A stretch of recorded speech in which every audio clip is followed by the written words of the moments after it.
Então, para o segundo painel, que é sobre tendências.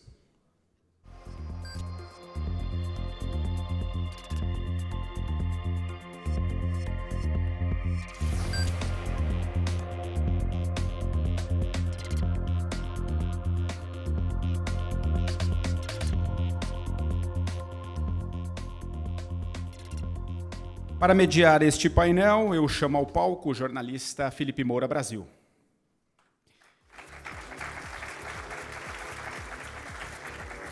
Apresentador do programa Os Pingos nos Is.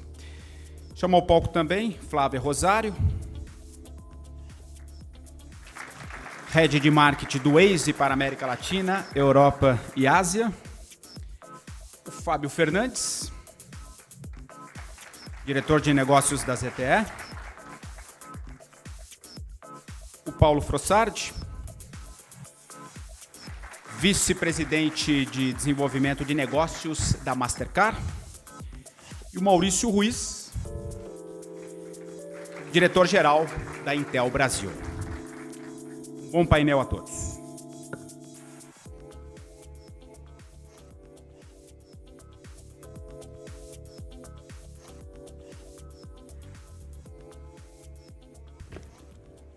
Bom dia a todos, é mais uma vez uma honra estar aqui apresentando um painel no evento Jovem Pan Mitos e Fatos. É a quarta vez que eu faço isso. Dessa vez, um painel sobre tendências na área de mobilidade urbana. É sempre uma oportunidade de falar e principalmente aprender sobre outros assuntos diferentes daqueles de que eu trato de segunda a sexta, das 18 às 19h30, no nosso programa Os Pingos nos Is, na Rádio Jovem Pan. Esse tema sempre despertou meu interesse, principalmente depois que eu fiz um intercâmbio na faculdade para Madrid, na Espanha, morei 6 meses lá, e aí me dei conta de como a mobilidade urbana no Rio de Janeiro era difícil quando você tem a experiência de viver num país europeu, principalmente com as linhas de metrô entrelaçadas, dezenas de linhas para todos os lados, você corta a cidade toda em meia hora, e lá no Rio tinha até um meme que circulava pela internet, com a diferença dos mapas do metrô, né? Em Madrid são dezenas de linhas e no Rio de Janeiro tinha só uma para ir e para voltar. E depois isso melhorou, veio a Copa do Mundo, as Olimpíadas, né? Teve reformas, a gente vai falar disso também. E também aprendi lá no metrô de Madrid como os espanhóis são prolixos, né? Em Londres eles falam mind the gap, são 3 palavrinhas. Em espanhol eles falam atención, estación en curva, al salir, tengan cuidado para no introducir el pie entre coche y andén.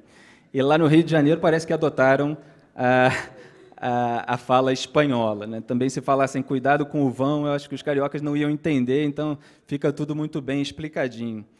Bom, vamos falar então da mobilidade urbana. Queria começar aqui com o Fábio, que está sentado ao meu lado. E esse conceito de cidades inteligentes, ele começou a ganhar mais forma em 2013, se eu não me engano, você me corrija se estiver errado, na China, quando o governo constatou que o êxodo da população da área rural para a área urbana poderia gerar um crescimento desordenado nas cidades, como teria acontecido relativamente em Pequim.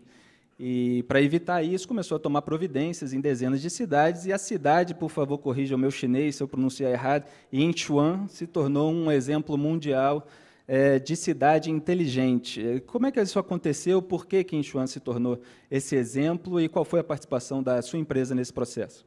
Bem, antes de tudo, bom dia a todos, obrigado pelo convite. Vamos lá, relacionado às cidades inteligentes.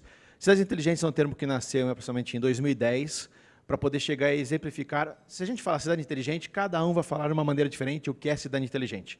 O que a ZTE, por exemplo, falando de ZTE, e o que a China entende como cidade inteligente. A cidade inteligente é a cidade onde se utiliza a tecnologia para melhorar e aumentar o bem-estar do cidadão. Literalmente é isso. A tecnologia tem que ajudar ao nosso bem-estar, tem que ajudar a locomoção, tem que ajudar a saúde, tem que ajudar a educação. Isso é o principal vetor de uma cidade inteligente. A China, ela, como disse o nosso colega, ela chegou e teve um grande êxodo, principalmente por causa do grande crescimento econômico, dos campos para as grandes cidades. E com isso a população das grandes cidades aumentou aproximadamente 50% num período só de 10 anos. A China enfrentou um grande problema. Ela falou assim, como eu vou resolver que as pessoas não estão conseguindo mais andar, não estão conseguindo mais chegar e conseguir ser atendidas em médicos, não estão conseguindo ter uma educação como elas estão acostumadas a ter no modo oriental de ser, vamos assim dizer, como todo mundo sabe que o oriental sempre tem uma educação muito mais ferrenha, muito mais correta, muito mais focada para o futuro. Falou assim, como vamos fazer isso?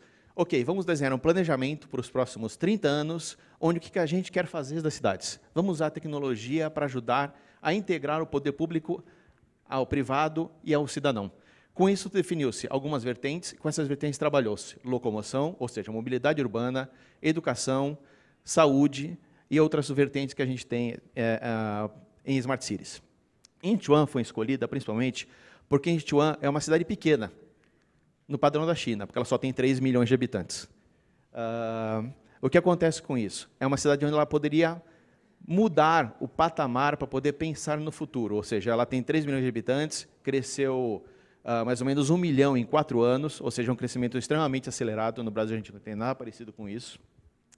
E ela precisa desenvolver tecnologias que melhorassem o que ela vai fazer para o futuro. O que ela fez? Definiu com todos os órgãos públicos, definiu com a iniciativa privada, com órgãos de cidadãos, ou seja, teve toda a parte toda de chamamentos públicos para poder discutir e ter revisões dos projetos que estão sendo discutidos. Durante 3 anos foram definidos o planejamento que ela queria fazer para poder isso funcionar para o futuro. Definiu esse planejamento? Vamos à execução. A China fez PPPs foi um grande segredo de conseguir fazer isso tudo, e ela conseguiu fazer a definição. Parcerias público-privada. Exatamente. E ela conseguiu fazer a definição, vamos primeiro melhorar a rede semafórica, que é como São Paulo agora está fazendo, vamos melhorar toda a parte de rede de sensores nos carros, sensores nos postes, sensores nos semáforos, sensores no chão. É um pouco investimento mais caro? Sim, mas é um retorno de longo prazo muito forte. Você começa a ter um controle muito rápido, de um dia para a noite, literalmente, ou da noite por dia, vamos assim dizer, de todo o controle do tráfego urbano. Com isso, você começa a ter onde você consegue abrir novos corredores, onde você consegue ter faixas reversíveis de trânsito de maneira rápida e inteligente. Falar, essa faixa aqui, por exemplo, na Radial Leste, vai de tal lugar a tal lugar. Eu consigo aumentar, eu preciso diminuir, eu preciso que ela tenha um horário a mais, um horário a menos, ou seja, eu consigo ter a noção com os dados corretos dessa maneira de eu melhorar o trânsito. Com isso, eu faço o quê? Além disso, eu começo a reduzir o número de acidentes, e eu, no fim das contas, tenho menos carros movimentando ao mesmo tempo, eu consigo melhorar os corredores, eu consigo melhorar a fluidez de trânsito, e eu também acabo diminuindo a poluição. Ou seja, é uma coisa que leva a outra. Então, isso foi feito porque a China, como exemplo. A ZTE é uma empresa chinesa, tem muito mais exemplo com isso, e são as maiores cidades que têm grande problema de poluição no mundo. A China tem um grande problema com isso. Você vai na China, você tem muitas cidades que tem que usar máscara. Isso é complicado. Eu tive vivenciando essas soluções. Ano passado, pessoalmente, eu tive na China, eu tive na Alemanha, tive na França, e com isso verifiquei as soluções que estão sendo apresentadas pela ZTE. Em todas essas grandes cidades, e até menores, Marselha, uma cidade gigantesca, tudo mais na França, ela possui uma solução da ZTE para a mobilidade. Ela conseguiu melhorar a fluidez de trânsito, principalmente nos locais turísticos. Ela conseguiu fazer isso, fazer um controle melhor. E isso tudo a gente faz uma integração de todo esse controle de trânsito, por vezes utilizando plataformas como o Waze, plataformas como o Uber, integrando os dados que podem ser compartilhados, não os dados sigilosos, e com isso fazendo o quê? Uma aplicação onde o cidadão consiga saber onde vai ter o trânsito. Não é assim, onde está o trânsito, é onde vai ter o trânsito. São os algoritmos que trabalham de forma inteligente para falar para você onde o trânsito vai ficar pior. Vai ter um jogo à noite, ele sabe que todo o entorno vai ficar ruim, não importa num estádio de futebol, em torno de um show, ele já consegue falar para você onde o trânsito vai estar pior e por onde o melhor caminho a ser feito. Então, isso é uma maneira que ser feito e vai ser feito aqui em São Paulo. Antes da gente passar o que essa experiência traz, que a gente possa utilizar aqui no Brasil, eu queria partir para outro exemplo internacional, que é o de Londres também, que é considerado o grande case da Mastercard, que é a favor da redução da circulação de papel moeda, e lá conseguiu uma grande economia de custos e também aumentou muito a quantidade de cartões em circulação, né, umas dezenas de milhões de aumento. Queria que você contasse para a gente, por favor, essa experiência em Londres. Bom dia a todos, agradecer o convite de estar presente aqui. A Mastercard, como uma empresa de tecnologia, ela tem um papel muito importante na questão de mobilidade urbana. Londres, para a gente, é um case onde a implantação da oportunidade de se pagar o transporte em Londres com cartão de crédito, cartão de débito ou um cartão pré-pago reduziu em cerca de 10% os custos do transporte na cidade. Hoje, em Londres, você consegue, através dos cartões Mastercard, utilizar o transporte público de uma forma muito mais eficiente e prática. Um outro exemplo que eu gosto de compartilhar, falando de tecnologia, todo mundo que passou por aqui falou da importância da tecnologia na mobilidade urbana, né? E a Mastercard, como uma empresa de tecnologia, tem um papel importante nisso. E é uma pergunta que eu faço para vocês. Há 2 anos atrás, quem conseguia andar com um táxi aqui em São Paulo e pagar através de uma forma eletrônica de pagamento, através de um cartão ou através de um aplicativo, né? Talvez o vermelhinho lá no aeroporto de Guarulhos, onde você conseguia pagar através de um balcão antes de entrar no veículo, né? Isso, hoje, acabou mudando o comportamento do usuário, né? Dificilmente hoje você entra num transporte através de um aplicativo ou num táxi e não paga através de um meio eletrônico. Isso mudou o comportamento das pessoas, né? Antes você tinha que descer na rua, fazer o sinal para o táxi parar, né? Às vezes você não andava com dinheiro na carteira, não anda com dinheiro na carteira e fala, poxa, não consigo pegar um transporte porque eu não tenho dinheiro aqui. Hoje, muito mais gente está utilizando os transportes, criando uma mobilidade urbana melhor pelas soluções que a tecnologia está trazendo para o povo, né? Hoje mesmo aqui, quando a gente chegou, a gente estava conversando, né? Poxa, a gente veio de táxi, ou veio de aplicativo, ou veio de Uber. Por quê? Por causa do corredor, né? Que traz a gente aqui de uma forma mais rápida. Então, a tecnologia tem um papel muito importante nessa questão de mobilidade urbana. E Flávia do Waze, todos nós sabemos os benefícios que o Waze trouxe para a nossa mobilidade pessoal, né? Eu estava pensando nas perguntas aqui, estava me lembrando como antigamente, para você buscar uma pessoa em casa, era preciso fazer a ligação do telefone fixo, pedir todas as explicações, se você nunca tinha ido até a casa daquela pessoa, e ela te dizia que você tem que entrar na terceira esquerda, depois a terceira direita, para o sinal, e ver a padaria, o outdoor e tal, e você tinha que anotar aquilo tudo, sair de casa e torcer para dar certo, porque também não tinha celular para ligar do meio do caminho. Depois veio o celular, reduziu a necessidade de explicações, porque dava para ligar do meio do caminho, e depois veio o Waze, que você coloca lá, vem um mapinha e tal, e normalmente as pessoas hoje, quando dá tudo certo, elas só ligam para avisar para outra pessoa descer, né? E eu queria saber, tenho curiosidade de ouvir o seu relato sobre esse crescimento primeiro do Waze que levou o Google a comprar a empresa em 2014. Perfeito. Bom dia à audiência que está aqui, aos ouvintes, a quem está acompanhando a gente pelo YouTube, e é um prazer estar aqui com vocês. Eu compartilho dessa mesma história que você teve, então eu lembro muito bem de desenhar mapas para os meus amigos, entregar para eles, não tinha como falar com eles pelo telefone. Depois, a evolução disso foi o Google Maps, né, que, na verdade, você podia imprimir e você andava com os papéis no carro, lembra? Você tinha que ficar trocando papel para poder saber onde você estava enquanto estava dirigindo, até que surgiu o GPS e surgiu o Waze, né, que foi o Waze veio derivado do GPS e surgiu em Israel. Então, a gente, hoje, esse ano, completa 4 anos da aquisição do Google.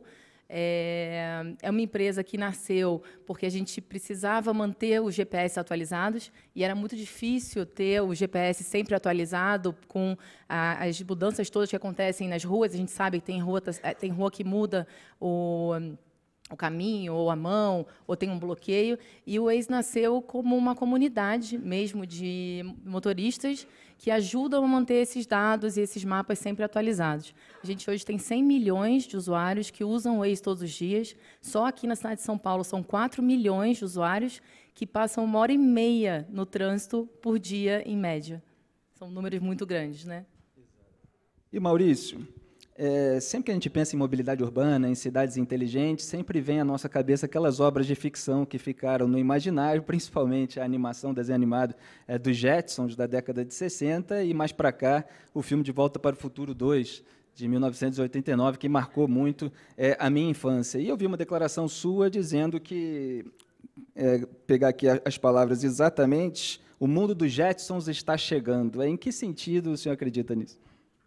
Bom dia a todos, primeiramente. Basta olhar ao redor, né? Vamos lembrar dos Jetsons, o pessoal mais novo deve estar acompanhando no YouTube, apesar que pode ir no YouTube para ver, né? Eu faço isso com os estagiários o tempo todo. Você tinha carros com certa inteligência, né? Eles voavam, ainda a gente não está no ponto de que eles voem, Mas os carros inteligentes estão chegando, né? E carro inteligente não precisa ser carro autônomo, necessariamente, tá? Você vai colocando tecnologias que vão permitindo que ele tome algum controle nas suas ações de dia a dia, como, por exemplo, identificar uma pessoa e frear, okay, por conta própria, não precisa mais você ter totalmente fora do controle do carro para que isso aconteça. Eu brincava, falava da questão da comida, né? No Jetson você tinha lá, a comida materializava na sua frente, né? Ela apertava um botão. Hoje você tem aplicativos como iFood e vários outros que você pede a comida, ainda demora um pouquinho mais do que lá, mas você já pode fazer. Se a gente for pensar o carro que voa, são os drones hoje, né? Tanto para a exploração que está atual de entrega de produtos, até pessoas, né? Mas é o caminho que a gente está seguindo. E tudo isso numa cidade, ou num esqueci de uma que é super importante, nos Jetsons, os robôs dentro de casa, né? A gente tem a visão de robô hollywoodiana, saiu, de que os robôs estão aqui para destruir tudo, né? Mas no Japão, você usa muito robô para cuidar das pessoas.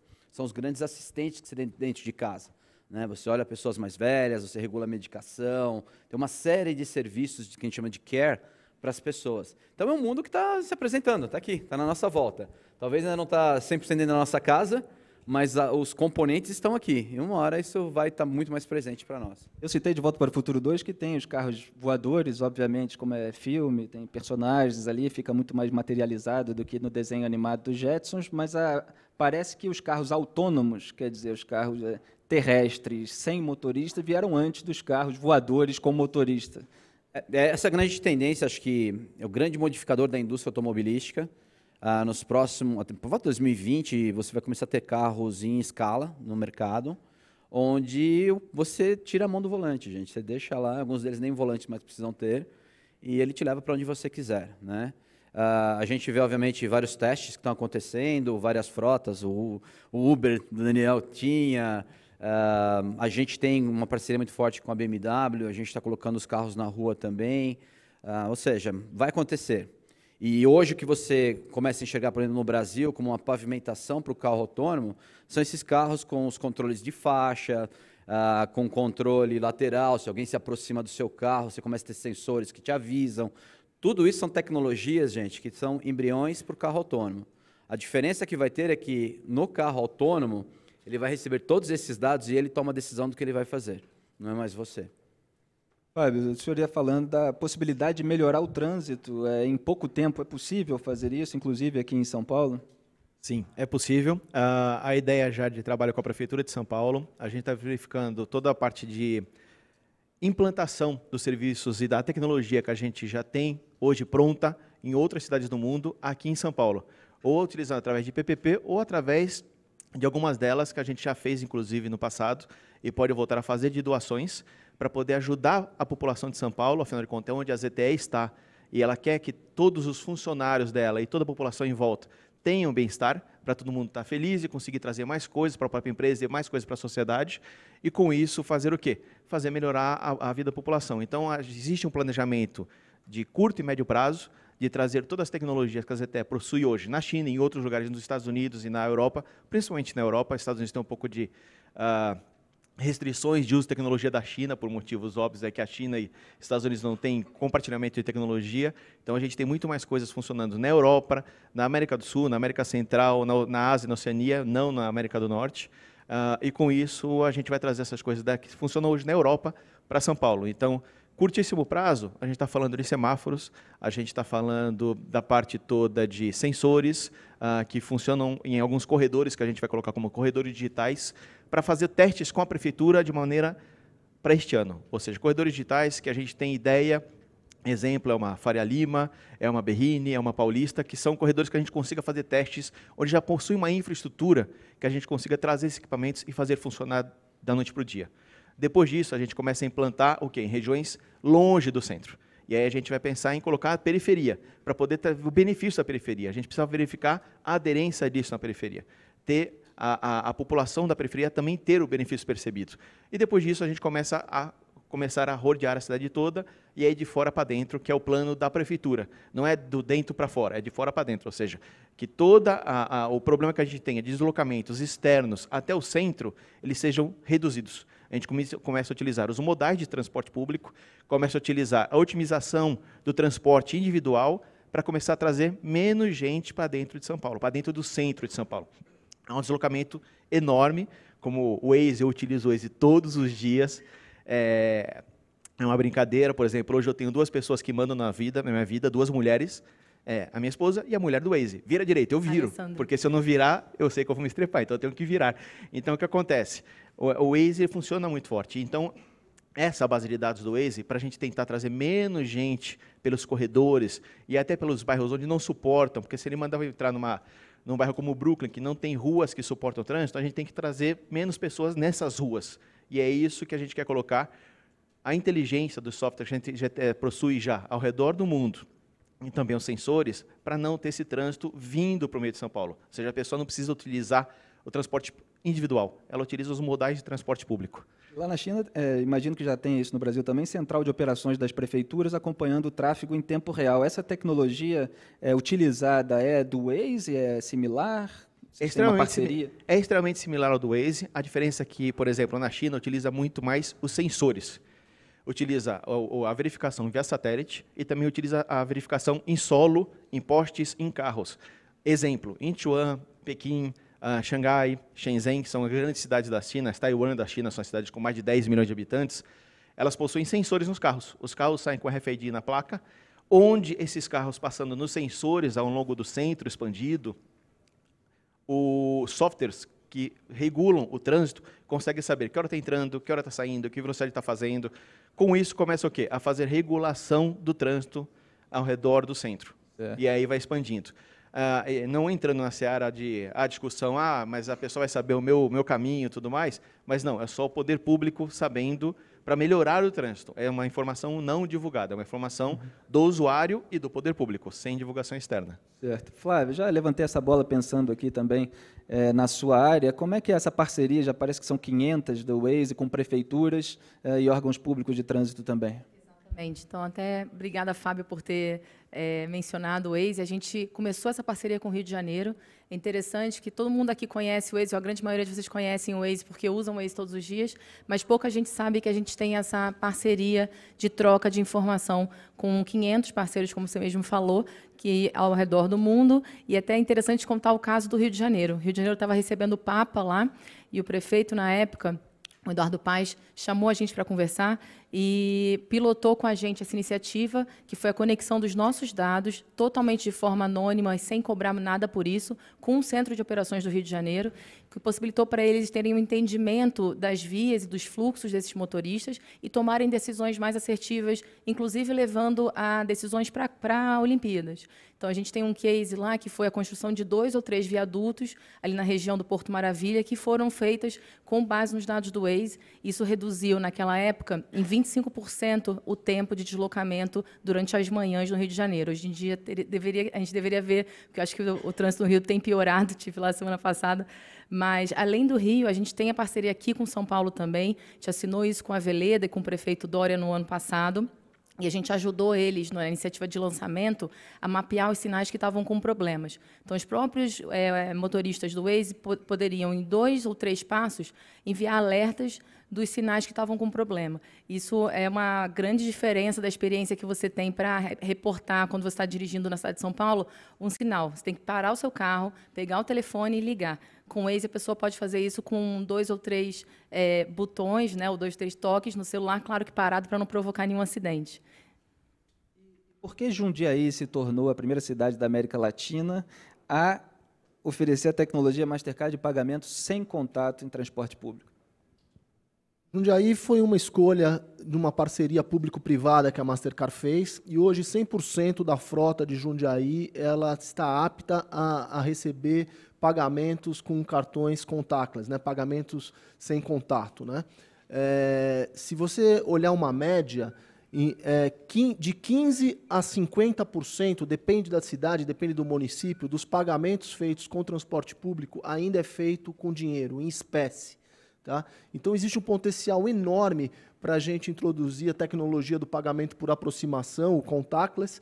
E Jundiaí foi escolhido por ser uma cidade próxima de São Paulo, um ambiente controlado, teve um interesse muito forte da iniciativa pública, e o projeto está indo muito bem.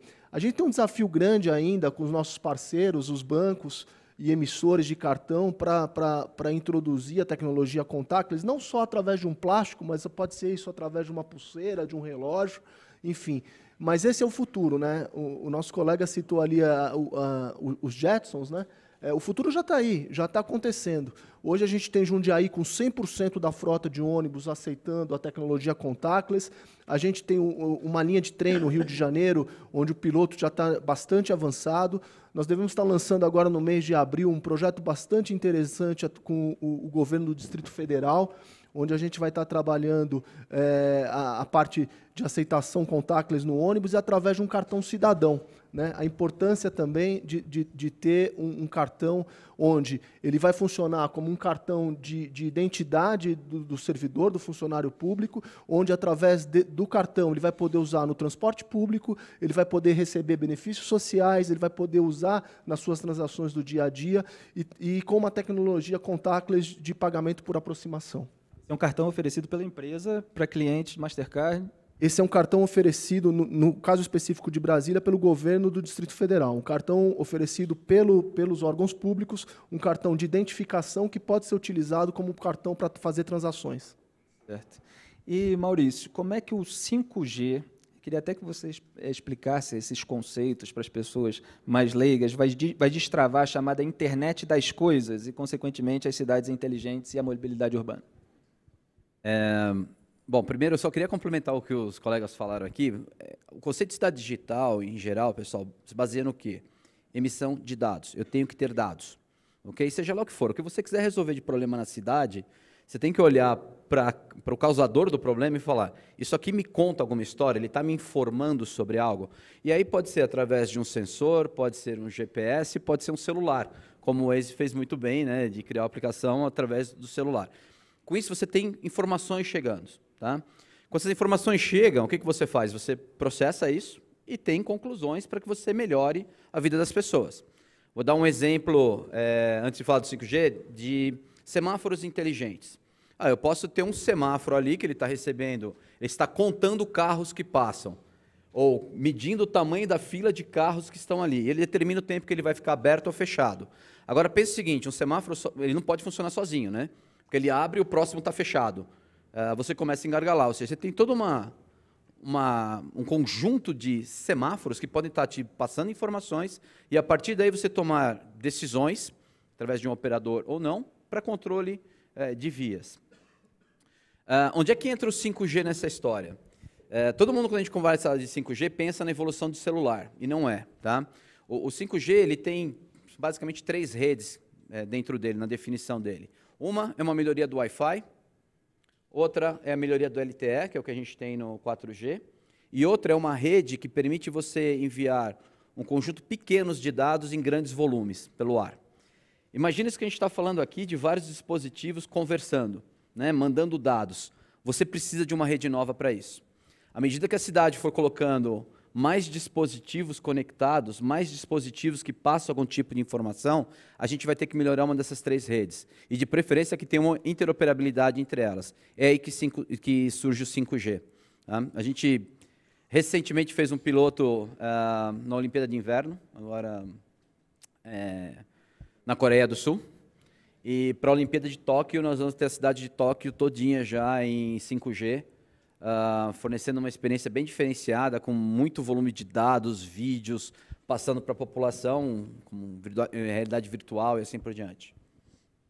Aproveitando aqui uma pergunta do Mark, eu não consigo ler aqui o sobrenome, é advogado, e desenvolvendo ela, está perguntando sobre a legislação atual. Eu queria saber aqui dos 4, quais são os entraves que a legislação faz aí no caminho dos produtos desenvolvidos pelas empresas de vocês. Bem, falar com um exemplo que aconteceu em China e também na França, quando eu estava dizendo que a gente tem a verificação da mobilidade individual de cada carro. Ou seja, eu verifico através dos dispositivos, todos os outros meios de transporte, os sensores todos acontecendo, mas também tem um sensor no carro. Com isso, eu tenho um ganho melhor de verificar a fluidez do trânsito. Esse sensor do carro, ele precisa ter uma regulação melhor, ou seja, por quê? Eu estou verificando a privacidade de cada pessoa. Eu estou sabendo que hora você está saindo da sua casa, que trajeto você está fazendo, para onde você está indo, o tempo inteiro. O Waze faz isso, mas eu deixo ele fazer. Só que assim, o carro, ele vai estar falando, ele vai estar dedurando o seu caminho o tempo inteiro. Para o governo. Você quer isso? Você não quer? Então, o que acontece? Vou dar um exemplo. Na China, isso aconteceu. Primeiro, eles entregaram, distribuíram sensores para colocar no carro para todo mundo.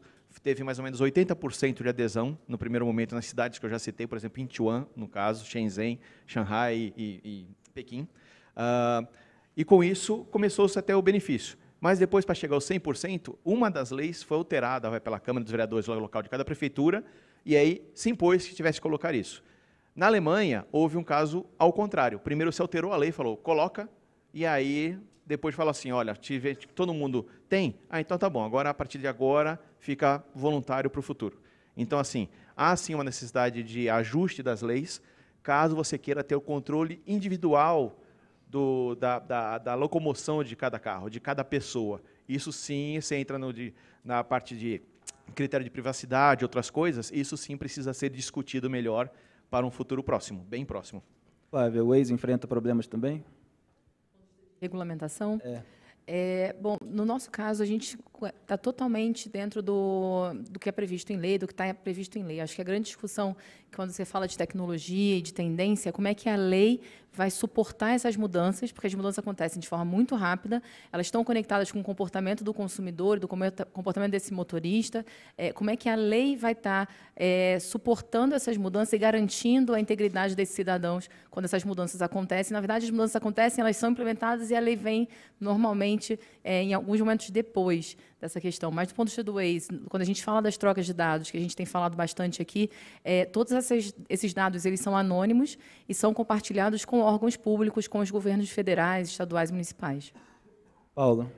No caso da Mastercard, a regulamentação é extremamente benéfica, né? Porque existe um interesse comum de se fazer uma inclusão social, uma formalização da economia. Então, apenas como exemplo de números, hoje a Mastercard tem mais de 200 programas com governos aqui no Brasil, onde as nossas soluções elas são oferecidas para os órgãos municipais, estaduais e federais, onde a gente pode estar provendo essa inclusão social e essa parte de formalização da economia. Então, é extremamente benéfica, no nosso caso, a parte de regulamentação.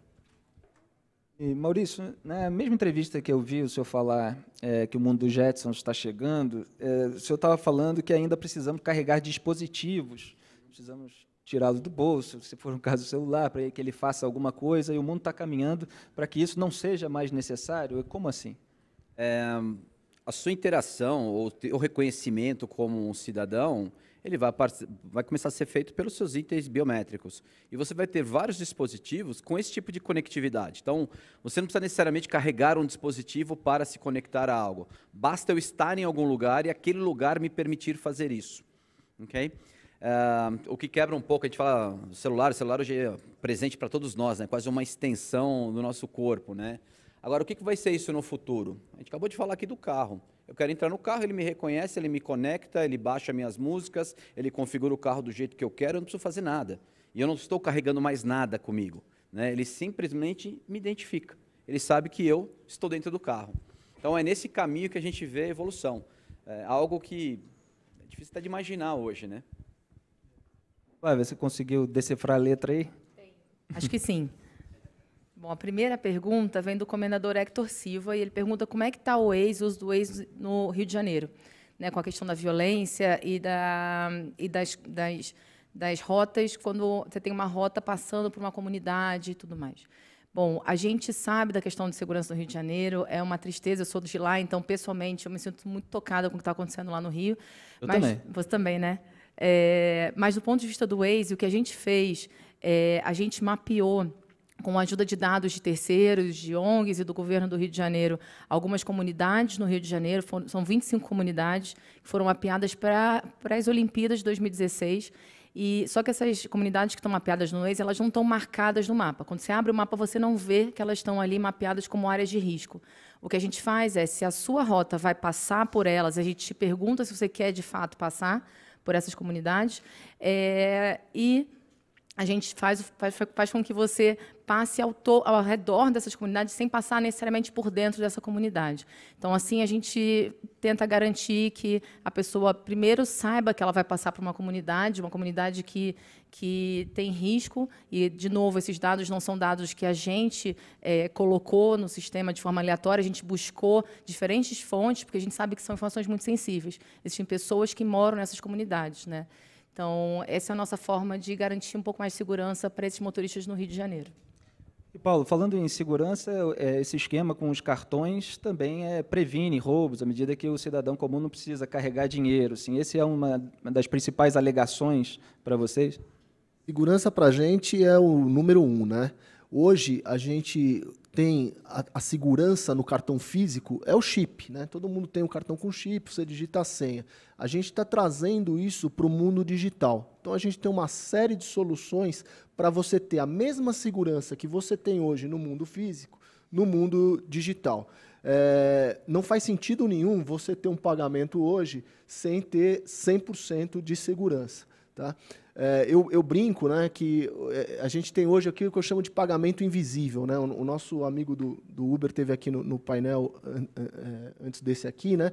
Mas não tem coisa mais prazerosa de quando você pede através de um aplicativo um transporte, ele te leva para onde você precisa, você simplesmente fala obrigado, até logo, né? Você sai, você não encostou a mão num plástico, você não fez absolutamente nada, e você tem certeza que você está fazendo um pagamento seguro através de uma aplicação da Mastercard. Então, a segurança para a gente é um papel fundamental. Não existe hoje pagamento, não existe hoje transação eletrônica sem você ter a questão de segurança. Tem outra pergunta aqui sobre segurança, se há alguma iniciativa do Waze ou outra empresa que possa trazer conexão com as polícias para melhoria da segurança pública. Eles já falaram, vocês teriam alguma coisa a acrescentar nesse aspecto de segurança pública? As cidades inteligentes na China, todo o modelo que foi desenvolvido lá contribuiu de alguma forma para a segurança? Existe essa preocupação lá? Sim, toda a parte da conectividade. Aí vem uma coisa interessante que eu posso falar do exemplo que eu tive na China. Eu estava andando em um bairro da China, eu verifiquei um atropelamento. Esse atropelamento teve uma batida de carro e teve um atropelamento consequente. Da mesma maneira, chegou uma polícia militar da cidade, chegou uma ambulância e o pessoal foi embora de uma maneira muito rápida. Eu, como tinha acesso à prefeitura, acesso ao centro de operações que é de cidade inteligente, que cada cidade tem isso, eu fui até lá para poder verificar o que tinha acontecido naquela ocasião. Eu queria ver o registro do acidente que teve tal hora, em tal dia, em tal rua. Eu verifiquei que quando teve o acidente, um transeunte, uma pessoa da rua, abriu um aplicativo e falou, teve um acidente, tem uma vítima. Nesse momento que ele tem um acidente, tem uma vítima, todo mundo tem um celular na China e todo mundo tem os aplicativos da cidade. Todo mundo. Isso me assustou, que pessoa de 5 anos de idade até 100 anos, as pessoas andam com o celular e com o aplicativo das cidades.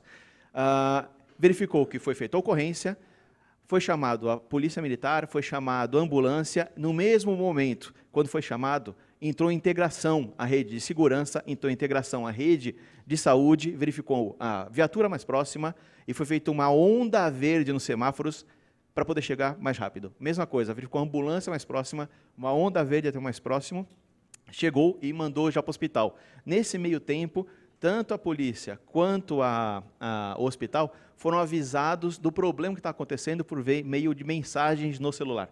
A delegacia e o hospital receberam as informações antes das pessoas que ocorreram um acidente ou que foi machucada chegar na delegacia ou chegar no hospital. Ou seja, tudo foi totalmente integrado de maneira muito rápida. Isso é o funcionamento de uma cidade inteligente. É isso que a gente fala, o bem-estar do cidadão.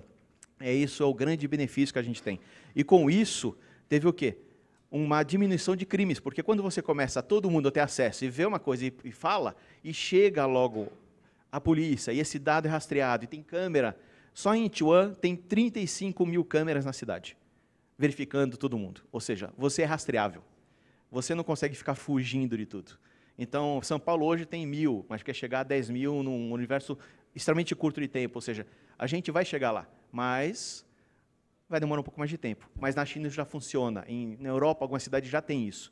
E isso reduz a criminalidade. Quando você é vigiado, você tem medo de fazer coisa errada. Isso acontece com os bandidos e diminui. Lá no Rio existe, inclusive, uma discussão sobre quem é responsável pela segurança pública, sempre foi o governo do Estado.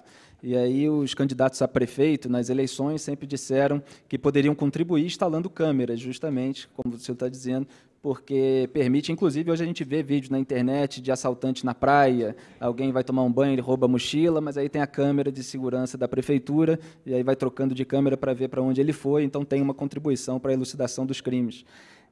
Tem uma pergunta aqui da plateia também, como para o Maurício, eu coloco para o Maurício, como é que a tecnologia também pode ajudar a reduzir as 37 mil mortes anuais no trânsito do Brasil? O senhor falou dos carros autônomos, e sempre existe essa preocupação, não vai ter motorista, é seguro andar com carro sem motorista? Como é que isso poderia contribuir? Então, sim, os carros autônomos, um dos motivadores dele é a diminuição na causa de acidentes, porque hoje você tem 96% ou 98% dos acidentes são causados por falha humana de alguma espécie. Então, você automatizando isso, você vai reduzir esse número drasticamente. O que acontece às vezes é que as pessoas acham assim, vai eliminar, não vamos ter nenhum problema. Aí, pegando a tua pergunta anterior sobre o que é aceitável, o que não é, acho que a sociedade tem que discutir isso depois.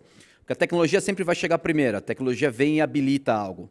Aí a sociedade tem que pegar e começar a ter uma discussão do que vai ser aceitável ou não na utilização e no comportamento da tecnologia.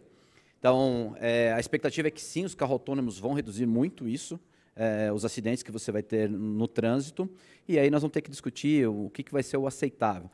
Todo jornalista me pergunta assim, né, de carro autônomo, tem a velhinha atravessando a rua ou você vai cair do penhasco se você desviar? Qual dos dois que você escolhe? Eu olho para eles e falo assim, bom, se fôssemos todos nós aqui e a gente fizesse uma enquete, cada um ia decidir uma coisa. Né? E até aquele que quer passar em cima da velhinha, aquele que quer se jogar lá para fora. E o que a gente responde geralmente é, se tivesse um carro autônomo, ele teria detectado essa velhinha antes e freado. Sabia que eu estava esquecendo alguma pergunta. Era essa. Posso complementar só uma outra que você falou de segurança? Sim. Tem uma solução que a gente fez com a GE, com a Current, que é uma empresa da GE, na parte de segurança pública. O que eles fazem? Eles utilizam os postes como grandes centrais de captação de dados. Okay? Um desses serviços é microfone, é você poder capturar som. Se alguém der um disparo na rua, você consegue triangular e falar precisamente aonde foi e com qual arma. Okay? A partir daí, você pode disparar para dentro da polícia e avisar que teve uma determinada ocorrência em determinado lugar. Então, hoje a tecnologia já está aí. A questão é criar o serviço em cima, se fizer sentido. Né? E muito obrigado, acabou o nosso tempo. Maurício, Fábio, Flávia e Paulo. Foi um prazer conversar com vocês. Obviamente, um assunto técnico, preciso de umas colinhas para ver os termos técnicos, mas é um prazer enorme. Muito obrigado pela participação.